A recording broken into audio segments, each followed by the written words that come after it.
दोस्तों, मैं नील जोधपुर से आज आपको कहानी सुनाऊंगा। भूत की कहानी मौजूद। ये बात लगभग 15-17 साल पुरानी है। हम विठलपुर गांव में रहने के लिए आए थे। ऐसे में यहाँ एक किराए के मकान में रहने वाले थे। पिताजी की नौकरी के लिए हमेशा नई नई जगह पर जाकर रहने का अवसर मिलता था। मेरे पिताजी शिक्षा विभाग में कार्यरत थे। नया गांव, नए लोगों को मिलने का अवसर हमें अक्सर ही मिलता रहता था। यह गांव भी कुछ बहुत बड़ा नहीं था, केवल छोटा सा गांव था। 15-20 गली थी उस गांव में। बीच में गांव और आजू बाजू खेत थे। गांव में कुछ लोग, कुछ घर थे, बाकी खेत थे। गांव हाईवे से कुछ 6-7 मील दूर की दूरी पर था। सभी वहाँ किसानी करते थे। यह एक स्कूल था जिसमें मैंने दाखिला लिया। वह स्कूल गांव से बाहर था, खेतों के लगभग लगभग बीच में ही था। हम जब से इस गांव में रहने आए थे तब से भूतों के बारे में बात हमेशा ही हमने कुछ कई लोगों से सुनी थी, पर कभी कुछ देखा नहीं था। इस गांव के लिए भी हम भी मजाक मजाक में भूत की बातें सुन लेते थे और अपना टाइम पास कर लेते थे। अब सर्दी का मौसम शुरू हो गया था। छोटा गांव होने से लोग जल्दी खा पी के सो जाते थे। कुछ लोग रात को आग जलाकर रखते ताकि घर को गर्म रखा जा सके। वैसे उस समय स्मार्टफोन तो होते नहीं थे और ना इंटरनेट था। लोगों के पास टीवी के अलावा दूसरा कोई साधन नहीं था मनोरंजन करने का। वो अमावस की रात थी। हम भी जल्दी खा के सोने जा रहे थे, तभी बाहर शोर सुनाई दिया। लोग खेतों की तरफ भागने लगे। हम भी पीछे पीछे लोगों के भागने लगे। तभी हमारा घर का मालिक आया और बोला, बाबू, कोई गहरा संकट आने वाला है।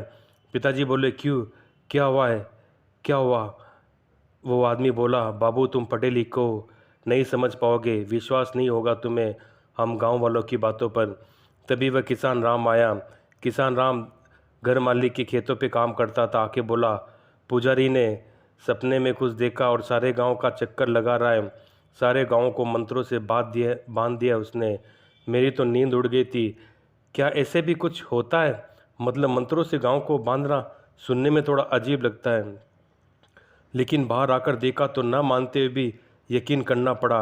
देखा कि दूर खेतों में से जलती आग जा रही थी। सभी लोग डरे हुए थे, न जाने कल क्या होने वाला था। हम सब वापस घर लौटे।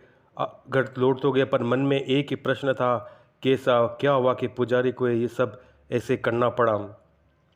सुबह जब सब मंदिर में गए तो मैं भी मंदिर गया। मंदिर के दरवाजे में देखा कि पुजारी के पास लोग बैठे। पुजारी बार बार पूछे जाने पर एक ही बात कर रहा था, स्कूल, स्कूल, स्कूल। इसका क्या मतलब है? यह प्रश्न था सबको। अभी लग रहा था कि पुजारी नहीं बचेगा। डॉक्टर को बुलाने को गया था, पर तब तक देर हो चुकी थी। पुजारी मर गया था। उसका कोई सगा तो था नहीं, इसलिए कोई उसको देखने आने वाला था नहीं। तो सब ने मिलकर उसका आखिरी संस्कार भी कर दिया। उसका क्रियाक्रम करके सब वापस घर पहुंचे तो शाम हो चुकी थी। सबको एक ही प्रश्न खाए जा रहा था कि स्कूल का क्या मतलब है जो पुजारी बोल रहा था। वो ये जो पुजारी था काफ़ी ज्ञानी था। लोगों की बीमारियां जड़ी बूटी से ठीक कर देता था। कुछ एक लोगों के भूत भी भगाए थे, ऐसा सुना था। इसलिए पुजारी की बात सब मन पे ले रहे थे। उसने जो किया गांव के भले के लिए किया था। दिन बीतते गए और पुरानी बातें भूल सब अपने काम में लग गए। गर्मी के दिन थे। शाम को स्कूल में सब लोगों की पार्टी थी। मेरे पिताजी भी जाने वाले थे। मैं उनके साथ गया था, ड्राइवर बन के। पिताजी को बाइक चलानी नहीं आती थी। कहीं जाना होता था तो मुझे साथ ले जाते थे। रात बहुत हो गई थी। हम सब खाना खा के वहाँ से निकले। चलते चलते किसी ने पुजारी की बात छेड़ दी। सब ने उसको हंस के टालते हुए खाने की तारीफ करते हुए अपने अपने घर की ओर चल दिए। सुबह जल्दी उठना था स्कूल के लिए, सो मैं जल्दी सो गया। सुबह उठे तो हल्ला था। कल जिसने हम सब के लिए खाना बनाया था वो आदमी रात को अपने सामान के साथ स्कूल में सो गया था। वो मर गया था। हमको लगा कि स्कूल में होगा, पर उसकी लाश उसके घर के छत पे मिली। वो वहाँ कैसे पहुँचा पता नहीं। पुलिस आई, खोजबीन करने के बाद सब चले गए। इधर स्कूल मेन गेट के नीचे वाली सीढ़ियों पे खून की लकीरें खींची हुई थी। किसी ने जानबूझ के ऐसा किया होगा, ऐसे सब बोल रहे थे। पर वो खाना बनाने वाला कैसा मरा, ये बात इतने साल बीत जाने के बाद भी आज की जैसी की देसी है। उसके बाद इस बात को कई साल बीत गए। एक रोज़ हम सब शहर गए थे। मेरे छोटे भाई की तबीयत कुछ ठीक नहीं थी। बस स्टॉप पे रात को आखिरी बस आके रुक गई। हम लोग वहाँ उतर कर कुछ 4 मील पैदल चलने वाले थे। वैसे ये कोई पहली बार नहीं था, हम पहले भी यहाँ उतरकर पैदल गांव तक जा चुके थे, पर आज बारिश हो रही थी, बिजली नहीं थी। यहाँ बिजली जाना बहुत आम बात थी। पिताजी ने छोटी टॉर्च सामने पकड़ के मुझे मेरी माँ को चलने को कहा। हम सब पिताजी के पीछे पीछे चल रहे थे। अमावस की रात थी और मुझे याद है जब पुजारी मरा था तो वो भी अमावस की ही रात थी। कहते हैं कि अगर अमावस की रात को और रात की कुछ घड़ियों का बहुत गहरा संबंध होता है। इसी में भूत पिशाच बहुत ताकतवर हो जाते हैं। अपनी अंतिम इच्छा को पूर्ण करने वो निकल जाते हैं और उनके रास्ते में जो भी आता है उसको वो नुकसान पहुंचाता है। लेकिन ये सब बातें सुनी सुनाई मेरी दादी भी ऐसे ही हम सबको कहानियाँ सुनाती थी। तो अंधेरे में रास्ता निकलते हम आगे बढ़ रहे थे। रास्ता कीचड़ से भरा था, शायद रास्ते का काम चालू था। स्कूल आते ही पिताजी चौंक गए। माँ ने पूछा क्या हुआ? पिताजी धीरे से बोले, वो देखो, आवाज़ मत करना।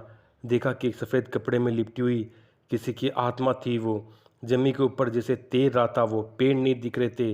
जैसे ही वो हमारे पास आया उसको देखते ही मेरे होश उड़ गए। उसका चेहरा इतना भयानक था कि सांसें अटक गई मेरी। माँ पिताजी साथ में थे इसलिए शायद मैं होश में था, वरना मैं मर ही जाता। लगा कि हम सब अब मरने वाले। पिताजी माँ भगवान का नाम ले रहे थे। छोटा भाई रो रहा था और मैं भी।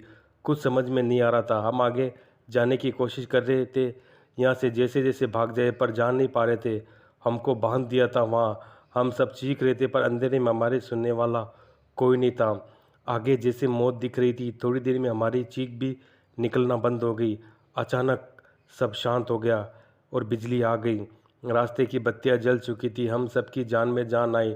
शायद भगवान ने हमारी सुन ली थी। वैसे ही वो आत्मा स्कूल की तरफ चली गई। हमने भगवान का शुक्रिया अदा किया और वहाँ से गाँव की तरफ चल दिए। गाँव में पहुँचते ही सारी सच हमने घर मालिक को बताया। लोग भी जमा हुए थे। शायद हमारी मौत नहीं हुई थी इसलिए हम सब बच गए थे। भूतों के बारे में कोई बताए तो हम सब उस फैसले यकीन कोई नहीं करता। वैसे आज हमारा हाल था। हम सबको सभी बता रहे थे तो कोई हंस रहा था और कोई हम लोग सबको डरपोक करके मन ही मन मुस्कुरा रहे थे। लेकिन जो हमारा साथ हुआ था वो सब हम ही जानते हैं। अगले साल मेरे पिताजी का वहाँ से तबादला हुआ पास के शहर में। हम सब ने सामान बांधना चालू किया। मेरे सारे पुराने दोस्त मुझे नमस्कार हाय येलो करने आए। रोते हुए मैंने सबको अलविदा कहा और सामान से भरी गाड़ी वहाँ से निकल गई। अब सबने उस स्कूल को आखिरी बार गाड़ी से ही देखा, उस जगह को जहाँ पे वो घटना हमारे साथ हुई थी। हम सब ने अपनी आंखों से मौत को करीब से देखा था। वो रात जब भी हम याद करते हैं हम लोगों की रोंगटे खड़े हो जाते हैं।